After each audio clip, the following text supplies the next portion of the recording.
Miércoles de la 23ª semana del tiempo ordinario. ¿Cuántas veces no habremos dicho que este mundo es injusto, que tiene que haber una justicia superior, que hay gente que sufre mucho y hay otra gente que lo pasa demasiado bien? Y esto no le tiene que crear culpa al que lo pasa bien, pero sí que no podemos dejar de ver a todos los que lo pasan muy mal. Situaciones como las que vemos en estos tiempos en algunas partes del mundo nos cuestionan demasiado, ¿no? ¿Cómo puede ser que se haga sufrir tanto a tanta gente? Y qué cantidad de cosas que no vemos, ¿no? Pero bueno, no hace falta mirar solamente los peores lugares del mundo, sino cerca nuestro y a nuestro alrededor nos damos cuenta, ¿no? Pobreza, dolor, desigualdades, de posibilidades para la vida. Bueno, Jesús no estuvo ajeno a todo esto. Y es por eso que en el Evangelio de Lucas de hoy, capítulo 6, del 20 al 26, nos trae las bienaventuranzas del Evangelio de Lucas.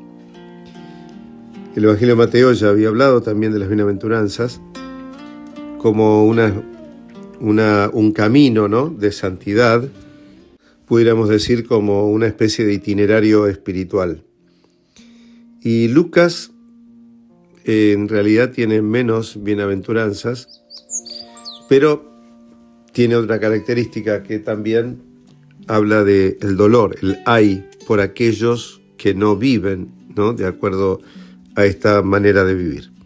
Lo primero que tenemos que decir es que, así como el Evangelio de Mateo presenta a Jesús en el monte, dando la nueva ley de las bienaventuranzas, Lucas lo pone en el llano. Lucas habla de una espiritualidad vivida en la vida cotidiana, en el llano, no en lugares especiales. Por eso lo llama también el discurso del llano. Y aquí lo que se señala ciertamente que había venido gente de distintos lugares, ¿no?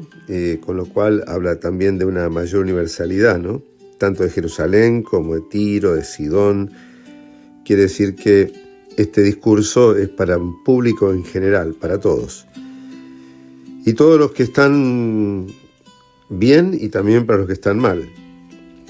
Es muy concreto estas bienaventuranzas, y va a ir concretamente a 4 puntos. Bienaventurados ustedes los pobres. No olvidemos que Mateo había hablado de los pobres de espíritu. Aquí podemos identificarlo al mismo Jesús que en el Evangelio de Mateo decía: porque tuve hambre y me diste de comer, tuve sed, me diste de beber.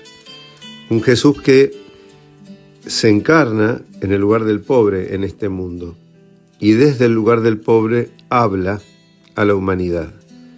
Bienaventurado aquel que sabe reconocer el camino de Dios a través de la solidaridad con los pobres. Bienaventurado aquel que, siendo pobre, también sabe confiar en el Señor. Hay muchos pobres que no pueden salir de su situación, que no son socorridos por la caridad de otros, que están como cayéndose en el abismo de su pobreza, de las faltas de recursos, de la falta de medios. Y Jesús dice: esos tendrán recompensa, ellos tendrán su justicia. También ustedes que tienen hambre, porque serán saciados. También ustedes que ahora lloran, porque reirán. El sentido del llanto es el sentido de ese dolor que a veces no permite disfrutar la vida y celebrarla como corresponde. Y también ustedes, cuando los aborrezcan, excluyan, insulten, persigan. Mateo también va a hablar de la persecución. Ser perseguido a causa de la justicia también tiene su recompensa. Dios le había dicho a Caín: la sangre de tu hermano grita al cielo. Es decir, ese Dios que vela por el pobre y está en el pobre, nos tiene que hablar a nuestra espiritualidad, ¿no? Si no vemos a Jesús en el pobre, si no vemos que la pobreza es el llamado que Dios nos hace a poder vivir el amor concretamente, no hemos entendido el cristianismo. El cristianismo es la religión de un amor concreto, empezando por el que menos amor tiene, por el que menos medios tiene. Y es allí donde Jesús nos está esperando. Mateo había hablado de la pobreza de espíritu, pero aquí habla concretamente de aquellos que no tienen, los desfavorecidos. Y es así como estas bienaventuranzas son un llamado a poder reconocer esa llamada que Dios nos hace a un mundo más justo. Y muchas veces quien se enfrenta a esto no basta con hechos pequeños o situaciones hogareñas, sino que a veces también son grandes corporaciones, grandes grupos, gobiernos, etc. ¿Y cuántos han sido perseguidos a causa de todo eso? Bueno, esos bienaventurados, esos son los que trabajan por Dios, esos son los hijos de un Dios que es Padre de todos y se alegra de aquellos que ayudan a vivir la justicia, ¿no? Como que Dios quiere para todos.